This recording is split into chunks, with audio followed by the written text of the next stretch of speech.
Samedi 15 février 2014, Madame, Messieurs, bonsoir. Merci de votre fidélité. Bienvenue dans ce nouveau numéro de Pulsation Week-end. À la une de l'actualité, report une nouvelle fois de la signature de l'accord conclu dans le cadre du dialogue politique sous la médiation de la conférence épiscopale. Le président du Sénat, Dieuseul Simon Dira, a brillé par son absence. Le Grand Corps avait posé comme condition la publication de la liste complète des 10 conseillers de la Cour des comptes dans le journal Le Moniteur, alors que le président Michel Martelly en a écarté 3. Marie-Nelta Fétière, Rogaville Boiguen et Meyu Mélius Garçon, dont les diplômes de licence n'auraient pas été homologués par l'Université d'État d'Haïti. Le président de la conférence épiscopale, Chibli Langlois, qui laisse le pays ce dimanche à destination du Vatican pour son investiture comme cardinal, dit souhaiter que l'exécutif et le Parlement continuent de discuter en vue de trouver un consensus pour permettre la signature de l'accord dès son retour au pays. 15 jours après un premier échec en une deuxième session de négociation à Genève, entre l'opposition et le gouvernement syrien n'a permis aucune avancée pour trouver une issue politique au conflit en Syrie. Le Liban s'est doté samedi d'un gouvernement de compromis réunissant les deux blocs rivaux après le blocage de près d'un an exacerbé par le conflit en Syrie voisine qui divise profondément le pays. Le gouvernement sera présidé par Talam Salam. Le Français Renaud Lavillenie a battu le record du monde de saut à la perche jusque-là détenu par Sergueï Boukba ce samedi à Donetsk en Ukraine en franchissant 6,16 m au premier essai. Au terme d'un festival de buts, le Barça a étrillé 6-0 le Rayo Vallecano. Lionel Messi a encore inscrit un doublé et Neymar a certainement marqué le but de cette 24e journée de la Liga pour son retour sur les pelouses après un mois d'absence. Le Barça reprend la tête de la Liga devant l'Atlético Madrid. Madame, Messieurs, restez branchés pour le développement de ces titres et de bien d'autres.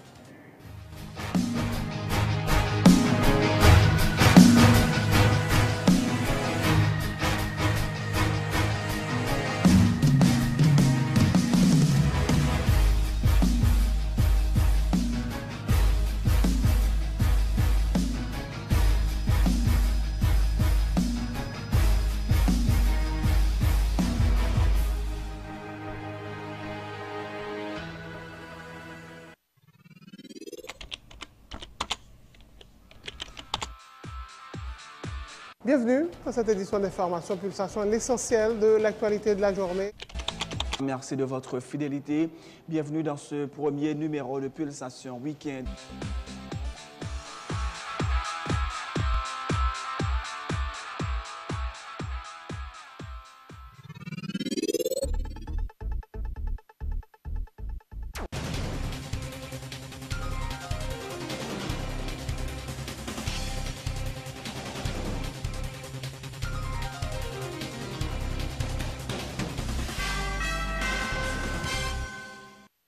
Le chef, bienvenue dans le développement du journal. Pour la deuxième fois, en moins de 24 heures, l'exécutif et le Parlement ne sont pas parvenus à s'entendre pour signer le document entérinant l'accord obtenu au terme de 10 jours de négociations sous la médiation de l'Église catholique. Le président Michel Martelly et son équipe, de même que les responsables des partis politiques, ont placé plusieurs heures à l'hôtel El Rancho, attendant en vain les délégués du Parlement qui refusent de valider le document en signe de protestation contre l'attitude du chef de l'exécutif qui a fait publier une liste partielle des juges élus à la Cour des comptes alors que les parlementaires réclamaient la publication des noms de l'ensemble des 10 conseillers dans le Moniteur. La présidence a exprimé des réserves sur les noms de Marie-Nelta Fétière, Rogaville Boiguen et Meyu Mélius Garçon, dont les diplômes de licence n'auraient pas été homologués par l'Université d'État d'Haïti. Le président de la conférence épiscopale, Chibli Langlois, qui laisse le pays ce dimanche à destination du Vatican pour son investiture comme cardinal, dit souhaiter que l'exécutif et le Parlement continuent de discuter en vue de trouver un consensus pour permettre la signature de l'accord dès son retour au pays. Nous sommes prêts pour nous capables de signer un accord, mais entre l'exécutif et le Parlement, il y a encore des pas qui doivent être faits pour nous arriver à faire signature ça. Parce que c'est un accord qui sortit dans un dialogue, qui te gagne un protocole, qui te voulait que c'est toute institution qui est engagée là-dedans, de façon pour nous résoudre cette crise au niveau politique et au niveau institutionnel. Donc après-midi, nous pas signé parce que nous avons besoin de plus de temps pour nous capables de chercher moyen de résoudre les problèmes institutionnels. Et ça ne veut pas dire que les départiens, mais nous avons programmé les policiers dans un moment que ça possible, les nous fin de résoudre les problèmes dans nous devons résoudre. Et c'est ça qui fait que nous toujours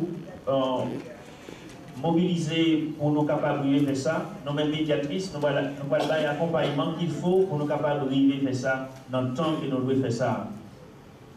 En attendant, tout membre dialogue ça, tout le monde qui participe là-dedans, ils ont été soudés l'un avec l'autre pour nous tendre une résolution qui a sorti et appel qui a lancé pour nous capables de signer protocole ça ou bien signer accord ça qui sortit dans le dialogue ça et que tout le monde attend que ce soit le monde qui participe là-dedans ici dans la salle ça, mais l'autre monde dans le pays ou bien au niveau tout ou l'autre communauté qui est intéressée à dialogue ça que nous faisons ici dans le pays entre nous-mêmes haïtiens. Et il y a un pile valeur pour nous parce qu'il va aider nous à résoudre plusieurs petits problèmes que nous gagnons ici dans le pays. Des leaders politiques affirment qu'ils n'entendaient nullement apposer leur signature au bas du document si l'un des deux autres protagonistes refusait de le parapher, à savoir le Parlement et l'exécutif. Si le camp présidentiel était disposé à argumenter son refus de ne pas publier la liste complète des 10 juges de la Cour des comptes, le pouvoir législatif était aux abonnés absents, rapportent certains responsables politiques qui disent souhaiter que ces deux acteurs parviennent à s'entendre pour que l'accord d'El Rancho puisse être validé. Imler Rebu et Evans Paul sont respectivement responsables du GRE et de l'AKID. Partis politiques ne sont pas concernés par la crise qui gagne, rivalité exécutive et législative. Mais partis politiques ont une responsabilité pour faire un équilibre moral pour encourager l'exécutif là, chercher une entente avec le législatif là. Si parti politique a signé avec l'exécutif là, ça a semblé cautionner l'exécutif là. Ça a semblé prendre position en faveur de l'exécutif là au détriment du Sénat. Or, nous ne sommes pas en position pour nous dire qu'il y a raison, qu'il y a tort. Parce que l'exécutif là montre un argument qui fait le gain 2 noms, 3 noms, il n'est pas publié. Mais le législatif là, argument parle, il y a un argument législatif là, nous devons tenir compte de lui, c'est le délai d'objection. Pour qui sa présidence là, pas respecter le délai d'objection que la loi bali, pour lui dire qu'il n'est pas d'accord, il n'est pas publié. Alors en fonction de ça, nous pensons que la solution qui est plus sage là, c'est pour nous chercher, joindre entente sous point de désaccord qui fait accord pour qu'on casse. À chaque fois, on mentit son bagaille. On met fait le tour du monde, mensonge pour le retrouver en face. Pour qui ça? Parce que mensonge c'est exception, c'est pas règle. Donc si vous faites de la règle, vous faites une erreur. Donc moi je crois que tout acteur a pour une responsabilité, comportement en la gestion de ça, avec conséquences, évaluer, connaître qui j'ai apporté correction. Est-ce que vous pensez que ça n'a pas d'impact sur le dialogue? Bon, il y a un impact. Parce qu'il était fait pour le signer depuis hier, il n'est pas signé. Il y a un impact sur le dialogue là, mais essence question nous discuter. Moi, pas quoi, quel que soit le monde qui vient, la cap sorti en dehors de frame, ça nous discuter, conclusion nous discuter, constat que nous faisons, proposition nous faisons et synthèse que nous faisons avec proposition que nous faisons.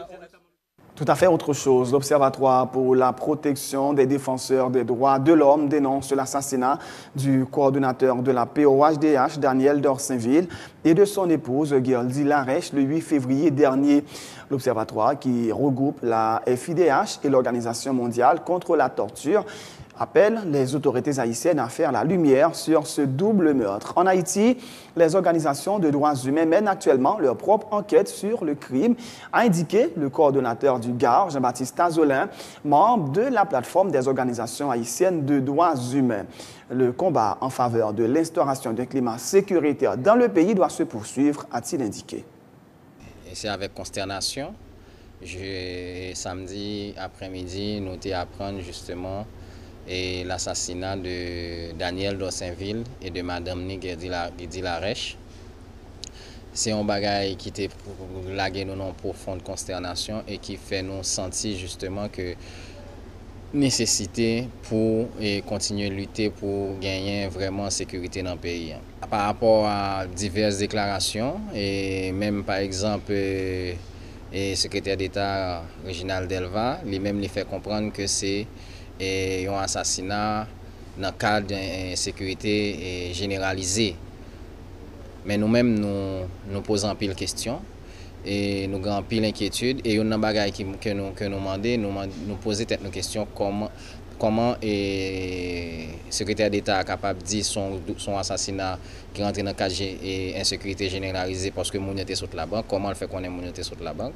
Parce que à notre niveau, dans différentes rencontres que nous gagnons avec les partenaires nous qui sont collègues nous qui sont POHDH, ils n'ont pas confirmé nous. Et information ça qui dit que nous avons sorti la banque. Que nous-mêmes nous menons propre enquête par nous ou bien nous parler avec l'autorité pour nous connaître ou bien pour nous avoir plus d'informations sur source double assassinat ça. Et il y a une enquête interne que nous-mêmes menons dans le secteur de Ouamoun et nous sommes ensemble avec le secrétaire général de la plateforme. Et il y a une enquête interne qui a mené, indépendamment de l'enquête peut-être gouvernement a mené, parce que jusqu'à présent, il y a beaucoup déclaré qu'il y a une enquête qui est ouverte. Et pour nous vérifier réellement, est-ce que c'est un assassinat? Et si c'est un assassinat, il faut que nous posions plein de questions. À qui profite le crime? Et qui est ce monde qui a intérêt à assassiner Daniel Dossainville avec Madame Ni? Donc, bon, c'est l'État, le gouvernement, et appareil étatique là et appareil judiciaire pour le mettre en branle pour permettre à ce que vraiment lumière faite sous double assassinat ça quitte li rentrer dans le cadre de sécurité généralisée, quitte li rentrer dans le cadre vraiment un assassinat ciblé.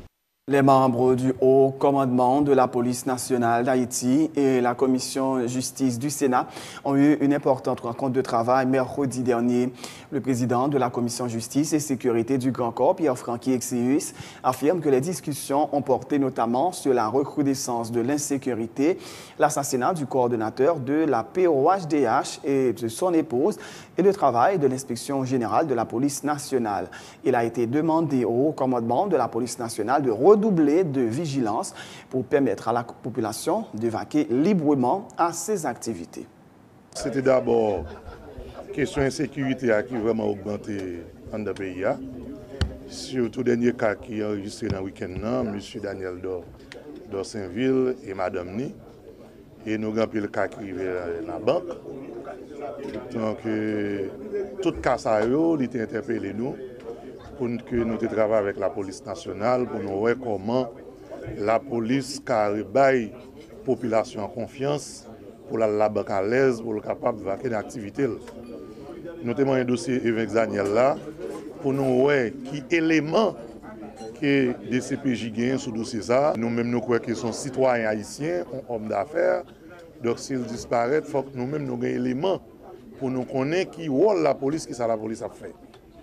Et puis ensuite, nous avons un dossier, question d'armes qui font pile par pile dans le pays. Le dossier ça n'a pas fini avec lui, parce que nous avons invité le ministre de la Justice, accompagné des directeurs de police, là, pour nous capables de épuiser le dossier ça. La commission, pas seulement faire rencontre ça à campé, dans 22 jours, nous avons pour nous continuer à rencontrer au état-major police là, surtout dans le dossier 20 Daniel là, dans le dossier Daniel Dossainville avec Madame Ni, et tout l'autre dossier encore qui n'est pas arrivé à aborder, pour nous continuer à aborder, pour nous connaître qui est vraie solution qui doit porter à problème. Yo d'accord avec les recommandations, surtout le plan que vous avez par rapport à la question motocyclette, nous faisons un pile et suggestions, côté d'accord avec nous. Déjà d'accord parce que nous dit il n'est pas possible à chaque fois on bandit finit tuer dans la zone métropolitaine. Et puis bandit aller et pour pas jamais entendre que la police rive mette un monde en bas code, c'est après 2-3 mois enquête à mener. Donc nous posons problème ça et nous sentons une absence des polices administratives là dans la zone métropolitaine, nous posons tout problème ça et on promet nous qu'il n'y a pas le travail. Donc c'est ça que fait nous dire nous 22 jours. Si nous ne sentons pas une amélioration, dans 22 jours, nous allons retourner là ensemble avec eux. De son côté, le DG de la PNH, Godson Aurelius, parle de rencontres fructueuses qui lui ont permis de rassurer les pairs conscrits sur les dispositions qui ont été prises ou qui seront adoptées sous peu pour améliorer le climat sécuritaire du pays. Il fait notamment état du renforcement de l'effectif de la police nationale dans la zone métropolitaine de Port-au-Prince avec les membres de la dernière promotion de la PNH. Toutefois, Godson Aurelius affirme que l'institution fait face à un manque de moyens en raison du fait que son budget pour l'exercice en cours n'a pas été approuvé au Parlement. Ensemble, nous avons partagé idées nous et plans nous sur la question motocyclette là. Et Sénat, la Commission de justice a fait des recommandations, des suggestions, nous pensons qu'ils pourraient aider nous et dans la disposition que nous pourrons appliquer sur la question motocyclette là pour capable éviter que nous risquions accès criminel dans la zone métropolitaine. Nous avons soulevé question tout, bon, dans la même question motocyclette là, de M. Daniel Dorsainville, donc à qui niveau que l'enquête là est avec DCPJ, qui a très avancé et que nous connaissons que dans les jours à venir, a gagné lumière qui a fait sous dossier ça, et bandits ça qui commettent action, il n'y a pas arrêté. Et nous avons posé, et nous avons parlé tout de policiers qui te commettre Pétionville que côté policier a été mourir, DCPJ a tout profité informé que l'arrêté tout bandit ça yo. Donc dans l'enquête que le t'a mené, enquête a été abouti et la presse vient pour présenter au niveau de DCPJ bandit qui te commettre acte ça yo dans niveau banque Sogebank Pétionville, il y a une opération qui a été menée, direction centrale police judiciaire est arrivé mettre main sur monsieur ça yo. Nous avons soulevé question enquête sous disparition monsieur Evans tout. Donc, tout le monde connaît qui était dans le sud, nous avons une explication de A à Z de tout élément que DCPJ a réuni dans le dossier. Les gens de rencontre ça, on encourage parce que la police nationale et l'état-major là, nous là pour que nous baillons explication à Parlement, les besoins d'explication sur ensemble de dossiers donc, dans le pays, surtout qui concerne question sécurité. Commencer à visibilité, mais honorable sénateur a demandé que visibilité, ça, présence policière ça dans la rue, faut qu'il soit actif. Faut que ne pas dans la rue pour camper à blague, mais faut dans la rue pour protéger et servir et les actions qui commettent dans le périmètre côté rue, faut qu'en mesure pour être capable d'intercepter au moins bandit ça pour ne pas attendre c'est une enquête et que DCPJ pour l'arrivée mettre main sur mon zéro. Autre point de l'actualité, le ministère de l'Agriculture dispose d'un budget de 3 millions de dollars américains pour la réalisation de plusieurs projets à Île-à-Vache en vue de renforcer le secteur agricole. Ces projets seront réalisés dans le cadre de l'implémentation du plan de développement touristique de cette commune, appelé à devenir une île agroécologique, selon le secrétaire d'État à la production végétale Frischner Dorsin. Il cite entre autres un projet de réhabilitation des mangroves pour 9 millions de gourdes, un projet d'amélioration des fruitiers pour 370 000 dollars américains et d'un autre projet visant le renforcement du secteur de la pêche qui sera réalisé pour un montant de 260 000 dollars américains. Ministère Tourisme, Ministère Agriculture, Premier ministre, Bureau Premier ministre décidé, mettez en enveloppe à disposition du ministère de l'Agriculture de près de 3 millions de dollars américains pour seulement agriculture. Nous déjà démarré avec premier projet. Pas oublier Île-à-Vache, près de 30 à 40% Île-à-Vache, c'est pratiquement mangrove. Il faut nous réhabiliter mangrove pour nous améliorer pour mon île là. Donc nous démarrer premier projet réhabilitation mangrove avec une organisation que les Fondations Vertes. Première phase a commencé Madame Bernard, nous pourrons passer Kaikok, autour de 9 millions de gouttes à investir seulement dans la réhabilitation mangrove. Deuxième projet que nous-mêmes nous déjà démarré contrat signé. Les hôtels sont pas installés. Faut que sous table hôtel faut que fruits mangue. Et moun kap dit il a vache pas qu'à faire fruits, moi me dit comme agronome menti pour qualité thé, bon qualité thé qui sous il la commune à côté. Nous avons un programme pour nous améliorer tout pied fruits qui n'a il la commune à côté. ça fait à peu près 370 000 $ US que nous prenons mettre dans améliorer fruits qui sous bois et fruits qui à tête, tant que melon, raisin, ananas. Donc, et projet ça, nous fixons un contrat à un film qui est le Iradel, qui doit commencer pendant mois ça, premier décaissement guettant à faire. Troisième projet qui est important. Il là, c'est pêcheur là-dedans. Nous avons un projet pour près de 360 000 $ américains pour nous améliorer façon moun yo à faire pêche. Quatrième projet, nous avons parlé de traçabilité. Faut nous, depuis qu'on y a, nous commençons à marquer produits. Et c'est peut-être ça que nous allons démarrer à hauteur de 210 000 $ US, un projet sous traçabilité avec HR Solutions. Nous pas qu'à faire agriculture sous île là, c'est pas de l'eau. Tout le monde connaît un plus gros contrainte qui sous île là, c'est de l'eau. Pour nous commencer, nous affecter plus de 150 000 $ américains pour nous faire sacrer des lacs collinaires, nous avons identifié zones pour nous fouiller puits, pour nous traiter de l'eau simplement pour l'agriculture. Environ 121 millions de gourdes. Tel est le budget prévisionnel du Carnaval national prévu au Gonaïves du 2 au 4 mars prochain. 80% de ce montant proviendront du secteur privé et 20% de l'État haïtien, a annoncé le président du comité d'organisation du Carnaval national, Grégory Sabat, qui intervenait en marge d'une rencontre préparatoire avec notamment le Premier ministre, la ministre de la Culture et les autorités locales. Les préparatifs vont bon train, a-t-il dit. La construction des stands devrait démarrer ce samedi, a fait savoir M. Sabat, assurant que les dispositions ont été adoptées pour permettre aux entreprises locales de participer activement à la réalisation de ces travaux. Nous-mêmes, comité, nous sommes déjà sur 5 voyages Gonaïves et nous avons l'autre toujours qu'à faire. Nous arrivons à notre plan d'exécution parce que toute rencontre, tout préparatif, fin fait, nous avons notre plan d'exécution. Mais il y a un petit problème de communication dans le sens que pour faire pour montrer toute bagaille qui va passer pendant l'événement qui va commencer à partir de la semaine prochaine. Parce que nous voulons commencer le plan d'exécution d'ici le 15 février. Parce que nous connaissons que ce n'est pas facile. La Chambre de commerce Gonaïves, tu as une petite crainte que comme si c'est Port-au-Prince qui va monter avec structure Gonaïves, qui n'est pas ça du tout. Et nous garantissons que tout achat qui va le faire au Gonaïves pour construction de stand et pour favoriser toute zone a fait des Gonaïves. À partir du 15 février, nous allons commencer à construire stand sur avenue, sur DKO et avenue des Dates. La police va faire travailler, sécurité publique va faire travailler, même moi de la presse tout, pour parler ça plus en médias. Dis-moi, attention sur route là.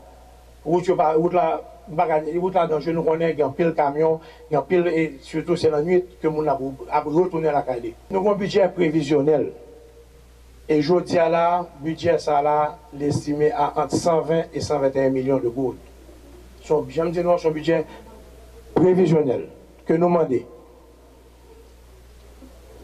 Là déjà, le budget a que son budget public, privé, parce que pas oublier, secteur privé a toujours répondre à 80% le budget et 20% viennent de l'État.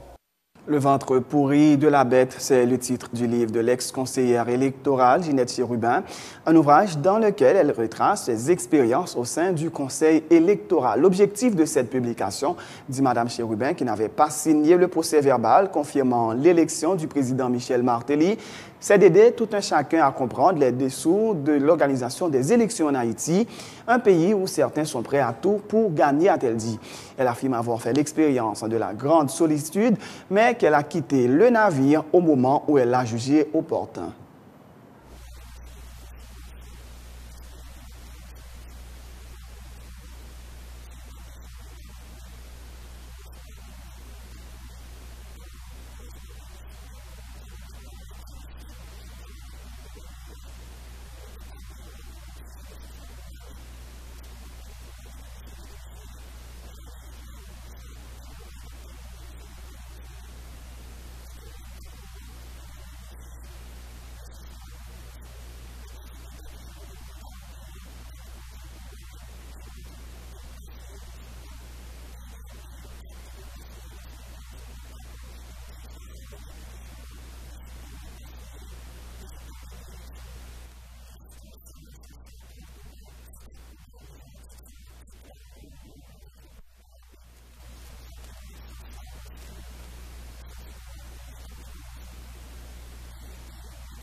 Bienvenue dans cette édition d'information Pulsation, l'essentiel de l'actualité de la journée.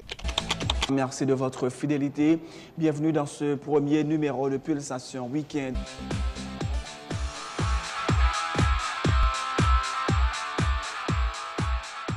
C'est la fin de ce journal. Juste avant de vous quitter, voici le rappel des titres. Report une nouvelle fois de la signature de l'accord conclu dans le cadre du dialogue politique sur la médiation de l'Église catholique. Le président du Sénat, Jesús Simón Dera, a brillé par son absence.